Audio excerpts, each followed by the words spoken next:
अस्सलाम वालेकुम। आज हम पढ़ेंगे स्टोइकियोमेट्री के बारे में। स्टोइकियोमेट्री ग्रीक वर्ड स्टोइक्यून से आया है, स्टोइक्यून, और इसका मीनिंग है एलिमेंट। स्टोइकियोमेट्री ग्रीक वर्ड स्टोइक्यून से निकला है और मिट्री से निकला है, और मिट्री मीन्स मेजर। अगर हम इन दोनों को कलेक्टिवली डिफाइन करें, कलेक्टिवली मिला के स्टोइकियोमेट्री को डिफाइन करें तो ये क्या है? Quantitative measure of reactants and products. Quantitative measure of reactants and products. तो स्टोइकियोमेट्री को अगर हम फर्दर डिफाइन करें या हम इसकी प्रोनाउंसिएशन देखें कि इसको कैसे प्रोनाउंस किया जाता है, तो इसको स्टोई की ओ मिट्री, स्टोइकियोमेट्री, स्टोइकियोमेट्री, स्टोइकियोमेट्री इस तरह से इसको प्रोनाउंस किया जाता है। ये एक ब्रांच है केमिस्ट्री की। Stoichiometry is a branch of chemistry. इसमें क्या स्टडी किया जाता है? इन विच वो क्या स्टडी किया जाता है? रिलेशनशिप स्टडी किया जाता है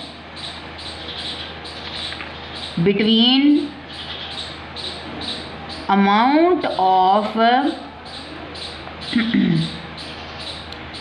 reactants and products, reactants and products in a balanced chemical equation, in a balanced chemical equation। क्या मीनिंग इसका? इसका ये मीनिंग है कि देखो, कोई बैलेंस केमिकल इक्वेशन है, उसमें रिएक्टेंट्स, कितना रिएक्टेंट रिएक्ट किया और प्रोडक्ट बना, कितने रिएक्टेंट किस रेशो में, ये रिएक्टेंट्स की कितनी अमाउंट लेंगे और हमारे पास कितना अमाउंट प्रोडक्ट का बनेगा, या फला रिएक्टेंट से प्रोडक्ट का कितना अमाउंट बनेगा, या इतनी अमाउंट ऑफ रिएक्टेंट्स रिएक्ट करेगी तो हमारे पास प्रोडक्ट कितना बनेगा। ये सारा कुछ का स्टडी किया जाता है स्टोइकियोमेट्री में।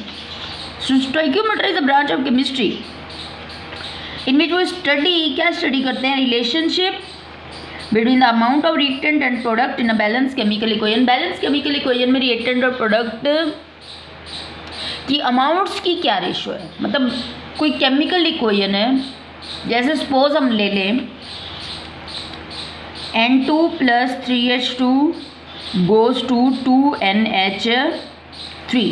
ये हमारे पास रिएक्टेंट है और ये हमारे पास प्रोडक्ट है। तो इन दोनों रिएक्टेंट्स की कितनी अमाउंट लेंगे और कितना हमारे पास प्रोडक्ट बनेगा, या इस नाइट्रोजन जो रिएक्टेंट है इसकी कितनी अमाउंट से प्रोडक्ट की कितनी अमाउंट बनेगी, या कितना नाइट्रोजन का अमाउंट कितना हाइड्रोजन के अमाउंट से रिएक्शन करेगा। मतलब रिएक्टेंट्स और प्रोडक्ट्स की अमाउंट्स की रेशो हम कहाँ स्टडी करते हैं? इन सिंपल वर्ड्स कि कितने रिएक्टेंट से कितना प्रोडक्ट बनेगा, या फला रिएक्टेंट से कितना प्रोडक्ट बनेगा और फला रिएक्टेंट से कितना प्रोडक्ट बनेगा। ये हम कहाँ स्टडी करते हैं? स्टोइकियोमेट्री में। उसके अलावा अगर हम बैलेंस केमिकल इक्वेशन की बात करें तो बैलेंस केमिकल इक्वेशन एक ऐसी इक्वेशन है जिसमें जितने भी एलिमेंट्स हैं उनके एटम्स रिएक्टेंट साइड और प्रोडक्ट साइड में उनके एटम का नंबर इक्वल हो, has the same number of atoms of each type of element on both sides of equation. जैसे हम अगर इस इक्वेशन को ले लें तो इस इक्वेशन में हमारे पास इस साइड पे नाइट्रोजन के, रिएक्टेंट साइड पे नाइट्रोजन के कितने एटम्स हैं? 2 × 2, और प्रोडक्ट साइड पे हमारे पास कितने एटम्स हैं? 2 × 2। और नाइट्रोजन एलिमेंट के एटम्स रिएक्टेंट साइड पे भी उतने ही हैं जितने प्रोडक्ट साइड पे हैं। और अगर हाइड्रोजन एलिमेंट को देखें तो 3 to 6 और 3 to 6 रिएक्टेंट साइड पे भी 6 एटम्स और प्रोडक्ट साइड पे भी 6 एटम्स। तो ऐसी इक्वेशन को हम क्या बोलते हैं? बैलेंस केमिकल इक्वेशन, जिसमें number of atoms her element के दोनों साइड्स पे बराबर हों, that is a balance chemical equation. और बैलेंस केमिकल इक्वेशन में जो रिएक्टेंट्स हैं या प्रोडक्ट्स हैं उनका स्पेसिफिक रेशो होता है। जैसे यहाँ पे कोई डिजिट नहीं है तो मतलब 1 है, 1:3 की रेशो में नाइट्रोजन और हाइड्रोजन रिएक्शन करेंगे तो 2 जो मोल्स हैं वो हमारे पास बनेंगे अमोनिया के। तो मतलब रिएक्टेंट्स और प्रोडक्ट्स की क्या रेशो है? 1:3 की रेशो में ये दोनों रिएक्टेंट रिएक्ट कर रहे हैं और हमारे पास प्रोडक्ट कितनी रेशो में प्रोड्यूस हो रहा है? 2 की रेशो में प्रोड्यूस हो रहा है। तो मतलब किसी भी बैलेंस केमिकल इक्वेशन में जो रिएक्टेंट्स या प्रोडक्ट्स का रेशो है ये डेफिनेट होता है, फिक्स होता है। बिल्कुल वैसे ही जैसे जब कंपाउंड बनता है तो कंपाउंड कैसे बनता है? एलिमेंट से। और एलिमेंट्स हमेशा फिक्स रेशो में, एक डेफिनेट रेशो में ज्वाइन होते हैं और हमारे पास कंपाउंड बनता है। जैसे वाटर एक कंपाउंड है, इसमें 2:1 की रेशो में हाइड्रोजन और ऑक्सीजन कंबाइन हो रहे हैं। जैसे अगर हम कार्बन डाइऑक्साइड ले लें तो कार्बन 1:2 की रेशो में जब कार्बन और ऑक्सीजन एलिमेंट ज्वाइन होते हैं तो हमारे पास कार्बन डाइऑक्साइड का कंपाउंड बनता है। तो मतलब कहने का ये है कि कंपाउंड्स हमेशा डेफिनेट रेशोज में जब हमारे पास एलिमेंट्स ज्वाइन होते हैं तो कंपाउंड्स बनते हैं। इसी तरह बैलेंस केमिकल इक्वेशन में रिएक्टेंट और प्रोडक्ट की एक डेफिनेट रेशो होती है। अब हम देखते हैं स्टोइकियोमेट्री कैलकुलेशंस हमेशा 2 लॉज को ओबे करती हैं, जिसमें से पहला लॉ है लॉ ऑफ कंजर्वेशन ऑफ मास। मतलब पूरा हमारा जो स्टोइकियोमेट्री कैलकुलेशंस हैं वो लॉ ऑफ कंजर्वेशन ऑफ मास, और दूसरा है हमारा लॉ ऑफ डेफिनेट प्रोपोर्शंस। पूरी की पूरी कैलकुलेशंस स्टोइकियोमेट्री चैप्टर में जितनी भी अब पढ़ी जाती हैं वो इन 2 लॉज पे बेस करती है, law of definite proportion. Definition क्या होगी इनकी? लॉ ऑफ कंजर्वेशन ऑफ मास क्या है कि मास या मैटर को ना तो डिस्ट्रॉय किया जा सकता है ना ही क्रिएट किया जा सकता है। Matter can neither be created nor destroyed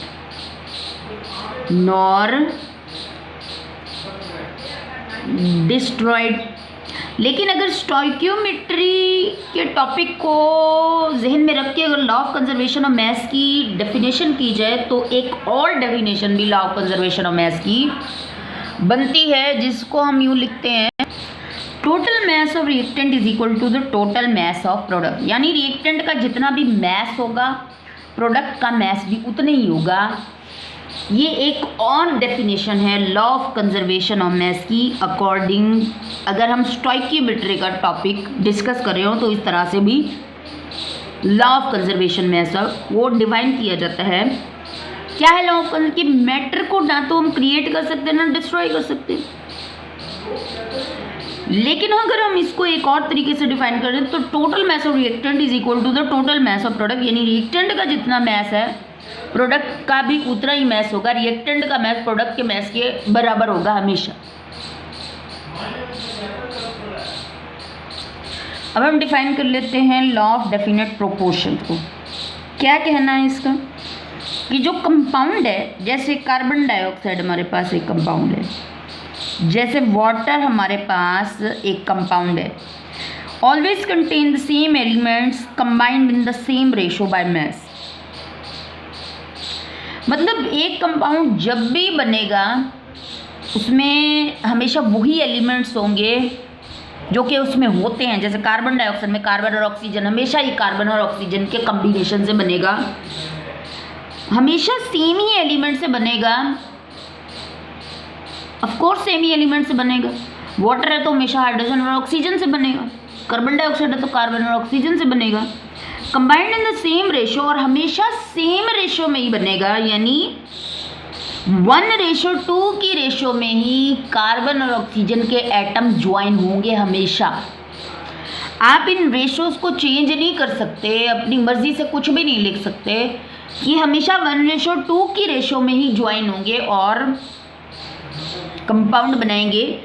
तो नाउ डेफिनेट प्रोपोर्शंस क्या है कि एक कंपाउंड हमेशा सेम ही एलिमेंट से बनेगा और उतने ही एलिमेंट्स की उतनी ही फिक्स रेशो में कम्बिनेशन से बनेगा, यानी कार्बन डाइऑक्साइड में एटम्स 1:2 की रेशो में ज्वाइन होंगे और वाटर में 2:1 की रेशो में।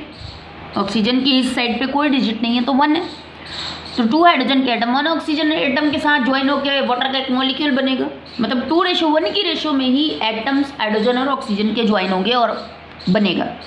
अब ये बायोमास क्या है, इसको हम यूँ समझते हैं। देखो, कार्बन के एक एटम का मास, क्योंकि कार्बन का एक एटम ऑक्सीजन के 2 एटम के साथ ज्वाइन होगा, तो कार्बन के एक एटम का मास कितना है 12 और ऑक्सीजन के एक एटम का मास होता है 16, और यहाँ पे ऑक्सीजन के 2 एटम ज्वाइन होंगे तो मतलब ऑक्सीजन के 2 एटम्स का मास हो जाएगा 32। अगर हम इस रेशो, तो हम यूँ कहेंगे, और कार्बन का एक एटम ऑक्सीजन के 2 एटम के साथ ज्वाइन होंगे और कार्बन के एक एटम का मास 12 एटॉमिक मास यूनिट है और ऑक्सीजन के 2 एटम्स का मास 16 AMU एटॉमिक मास यूनिट है। तो हम यूँ भी तो कह सकते हैं कि 1:2 की रेशो में एटम ज्वाइन होंगे, या 12:32 की रेशो में, या 12:32 की रेशो में। इनका मास तो 12 ही है ना, ऑक्सीजन के 2 एटम का मास 32 एटॉमिक मास यूनिट ही है ना मास, तो मास के रिस्पेक्ट में रेशो कितनी है 12:32 और एटम्स के रिस्पेक्ट में रेशो कितनी है 1:2 की रेशो में वो ज्वाइन हो रहे हैं। तो 12:32 की रेशो में कार्बन और ऑक्सीजन बाय मास ज्वाइन होंगे, या वाटर में 2 हाइड्रोजन 1 ऑक्सीजन के साथ कंबाइन होता है, हाइड्रोजन के 2 एटम्स का मास कितना होता है 2 एटॉमिक मास यूनिट 2 AMU, और ऑक्सीजन के एक एटम का मास कितना होता है 16 AMU एटॉमिक मास यूनिट। तो 2:16 के रेशो में बाय मास, और अगर हम एटम्स के रिस्पेक्ट में बात करें तो 2:1 की रेशो में एटम ज्वाइन हो रहे हैं। या इस रेशो को सिंपल भी किया जा सकता है, ये हो जाएगा 1:8 की रेशो में या 2:16 की रेशो में बाय मास, और अगर एटम्स के रिस्पेक्ट में देखें तो 2:1 की रेशो में जब हाइड्रोजन और ऑक्सीजन कंबाइन हो रहे हैं। तो ये बाय मास लिखने का ये मतलब है, a pure compound always contain the same elements combined in the same ratio by mass.